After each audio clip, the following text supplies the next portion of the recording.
Itay Shimoni is an Israeli-born singer who's making it big in America, and he joins us now from Nashville. Itay, welcome to the JNS studio. Thank you very much. Tell Thank you us, very much. tell us a little bit about yourself and how you moved from Israel to America. Hmm. All right. Hi. Yes, I'm Itay Shimoni. I'm 38 years old. Um, my story of songwriting actually begins somewhere in 2018. My professional songwriting career, that is. I was always a songwriter. I always wrote songs for myself, for people around me. Nothing very serious happened with that until in 2018, I moved back to Israel from LA. I lived in LA for 3 years. I moved back to Israel, and my best friend, his name is Jordi. He is a very big producer in Israel. He's my best friend from age 6. And he told me, well, if you're here and you have no you don't see yourself going back to America and you have nothing specific to do, maybe let's try to write something together. What do you say? And I said, that sounds amazing. Let's do that. And we wrote a song that an anonymous girl back then, not that anonymous, called Noa Kirel, when she was 17. He sent her the song and asked her if she wants to sing it, and she was like, oh my God, yes, for sure, let's do that. So after this experience, I find myself with Noa Kirel in the studio, and she's singing the song I wrote, me and Jordi. And Tell us that what felt song it like is. that song called Ima Gever. Ima Gever, it's a song that was released. This is my second release with her. I'll talk about it in a second.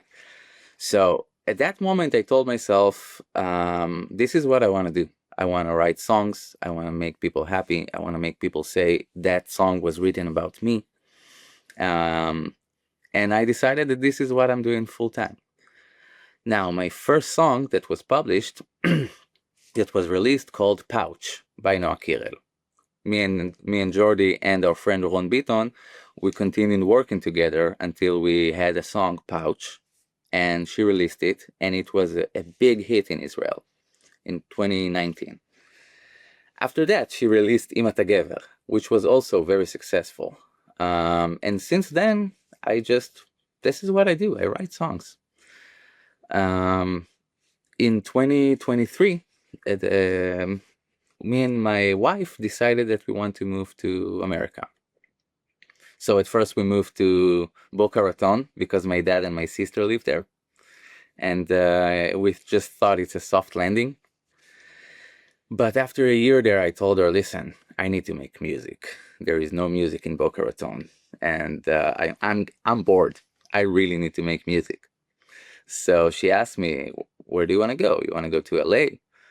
And I told her, actually, I want to go to Nashville because I have this big love/obsession with country music. Ever since 16 years ago, 17 years ago, I am listening to country every day for hours. So I told her, listen, I love country pop. I'm doing pop. Let's go to Nashville and try to get into the country pop industry. And she said, all right, I don't know Nashville. I don't know how it will be there. Let's just go for a trip, take an Airbnb and check it out. And I told her, yeah, let's do that. We went a few days after and we fell in love with Nashville. Nashville is amazing. So we decided that we're moving. We moved here 2 months after that, and we're here for the last year. Itay, let's just rewind a bit. You were born in Haifa. You grew up in Israel. Tell us a little bit about your story before moving. All right. So I was originally I'm from the Krayot. I'm from Kiryat Motzkin, and at age 10 I moved to Kiryat Bialik, but I'm still in the Krayot. This is why I said that me and Jordi are friends from age 6. He's from Kiryat Motzkin with me as well. And I played the guitar ever since I'm 13. And I was always in the theater, and I was in the school theater, and I always sang in all the ceremonies and all of the big, how do you call it, the tekesiyum at the end of the year.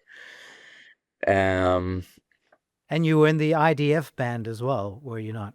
exactly, that's what I was about to say. And I was a singer in the IDF. I was for almost 2 years in Pikud Tzafon, The and the Northern last year, Command. Hmm. the Northern Command, yes. And the last year, I've been in the intelligence in Hel HaModim. Uh-huh. And you left Israel before October 7th, 2023.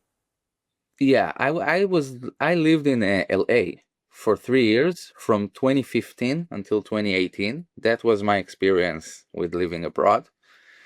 And as I said, in 2018, I moved back here, and after 5 years, in 2023, I moved after October 7th. It took us around 2 months to get our stuff together and to find a house and everything. So we around 2 months after October 7th, we moved here. Not that related, but obviously to some extent it is. And just want to rewind for a second. After the IDF, I was studying in a private with a private tutor called Rafi Kadishson. He's one of the best music tutors in Israel, the private teacher, and he's also the head of faculty in the Academy of Music in I believe back then it was Tel Aviv and Jerusalem. I don't know right now. So after that, I went to the academy in Jerusalem and I studied composition. So my entire start was being a pianist who's learning composition, sometimes singing, but I never liked singing very much. And then I found myself working in a musical theater. So I did a lot of musical theater with Beit Zvi, with Kameri, in Festival Israel, a lot of places for around 7 years, until I decided to go abroad to LA. That was the thing. And what's it like being an Israeli in Nashville? I believe they're even having elections this week in Nashville. Well, being Israeli in Nashville is interesting. After being in in the Israeli Miami and in the Israeli LA, to be in a very Central America place like Nashville, it's like Midwest. I don't know how you call it, Mid East. Um, very different people, very genuine, very small community. From what we understand, we have around 1,100, 11,000 people, Jewish people here, and a few hundred Israelis, not more than that, as opposed to 500,000 Israelis in LA or in Florida. So it's very different, and it's a Republican state. And I don't really feel like you don't have a lot of protests and stuff like that here. They are more into the Bible Belt is more into their own stuff here. So I don't really feel like it's a problem or anything like that. Obviously, everywhere you're gonna have some weird eyes staring at you, but it's okay. It's part of it. And you've partnered with a couple of big names in music, including James Maslow. Yes, yes. How did that So happen? funny story. So I was playing here with a band called the Promise Sessions. The Promise Sessions is it's basically kind of an entity for making music with Israel is in a collaboration with Israeli Americans or Nashville in particular. Like they take people that were in the army that been through October 7 in the army in some way. They bring them to Nashville. They record them professionally and they have shows with them. So I took a part in one of their projects as a pianist, and I met a guy named Ari, really nice guy. And after a few months, he called me and says, "Hey, so listen, there's a guy named James Maslow. He's a big, very big person. He's part of Big Time Rush, and he's from Nashville. And he's asking me like, I need to go to Israel in 2 weeks to have a video for a song I don't really have because some guy bailed on me, some producer, Israeli producer, and he's like, how can I find in 2 weeks a person that is also a songwriter, an Israeli songwriter, and a successful one, and a producer, and a person that knows a lot of celebrity in Israel, celebrities, to get into this project so fast? And Ari's like, dude, there is a guy that moved to Nashville like 4 months ago. You should meet him. So we met, and that was like, what are the odds that somebody in Nashville is looking for an Israeli songwriter that can introduce him to Israeli celebrities and can make things happen in such a short time? And we're like 10 minutes away from each other. So that was like, small world doesn't even start to, you know. And you've had a few big hits together, including the song On My Mind and I Follow You. So, we have, me and James Maslow has a song On My Mind. This is the song I just talked about. This is the collaboration between Maya Dadon, the Israeli singer, Shachal Sol, the Israeli rapper and singer, and James Maslow. I co-wrote it with Ron Beaton, and it was released on October 3rd this year. So exactly 2 months from 2 months ago. So this is the song I have with James, and regardless, I'm working with James on his album, on his upcoming album. He's looking for like to have a new album, and we're working every time that he has, every free time he has, he comes here because he all the time touring in Europe and in America with Big Time Rush. And I Follow You, it's a song I wrote with a girl called Gabriella B. So Gabriella B is another very famous artist. She's from Canada originally. She's from the B family. So the B family are, I think, one of the first, if not the first, very successful YouTube family. Like the entire family that are YouTubers. And she was the little girl there. She's not that little anymore. And they are very famous. When I was introduced to Gabriella, I was in shock because she has like 15 million followers in the social networks. And we had a Zoom because, again, she is from Canada. She was in Costa Rica at the time. We had a Zoom, and I asked her if she likes that melody, like what she thinks about that melody. And she heard it, and she said, "Oh my God, we need to write that song right now." We wrote the song in the same day, in a few hours. We had a great time together. And she told me the day after, listen, everybody in my crew told me that this is my next song, so we need to move forward with it ASAP. I told her, great, amazing. That was my first song like that I wrote and produced that got released in America. It was released in June. So it was very I was very proud of that. I'm still very proud of that. Ever since then, me and Gabriella had another song called Idaria. And we're working on our next one. She's all the time also touring and working, and in between, we're just trying to find some time to make songs together. And speaking of YouTube and followers, you too have become very popular. How does it feel to be making it in the United States? Well, even in Israel, for me, listen, when people heard the song Pouch, they said, all right, this is good. This is an amazing song. I want to write with the person who wrote that song. But they don't really know what specifically I wrote. How do I approach music? How they never met me. For me, building my audience was being with the artists in the room. And then when they see how I think, what I bring to the table, if they like what they see, if we have good chemistry, and then they said, "Oh, I like him. I want to keep working with him."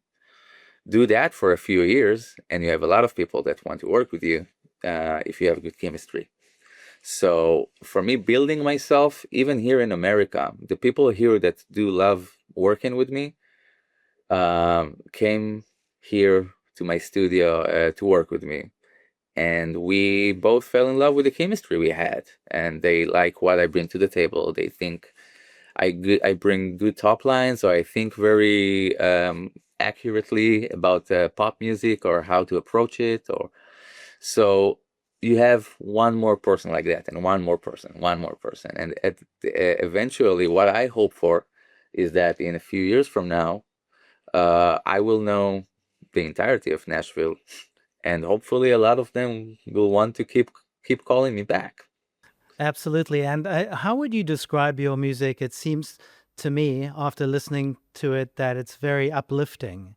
What would your message be through your music to people who are watching us now? Have fun. Have fun. I'm always curious about how to make something more witty, how to make a wordplay that means something. I really into making you think like this song was written about you. So the more relatable it is, and the more specific you get, the less generic it becomes, you know. So it has an edge to it. Um, I'm very versatile in the music I do, but it's all around pop and as you said, uplifting energy, because I do believe that if you're gonna stop your day for me for 2.5 minutes, 3 minutes, at least have a good time during that time. And if people want a taste of your music and they want to hear you, how would you advise they do that? So as a songwriter, a lot of my work is backstage, obviously. They can always write in Google songs that Itay Shimoni wrote. They can go into my Instagram page. I publish all of the songs. I work with Noa Kirel, Anazak, Mergi, Neta, Noga Erez.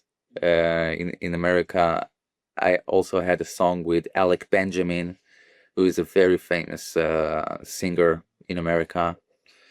So basically, like writing my name, writing those people names will give you the entire list of the songs I wrote. I try to make a Spotify playlist of my songs. I guess if you try to write Itay Shimoni's music on Spotify, you'll find it. Okay. And Itai, your plans for the future? Making good music, making good music, and hopefully finishing every day and say, "Oh my God, I love what I do."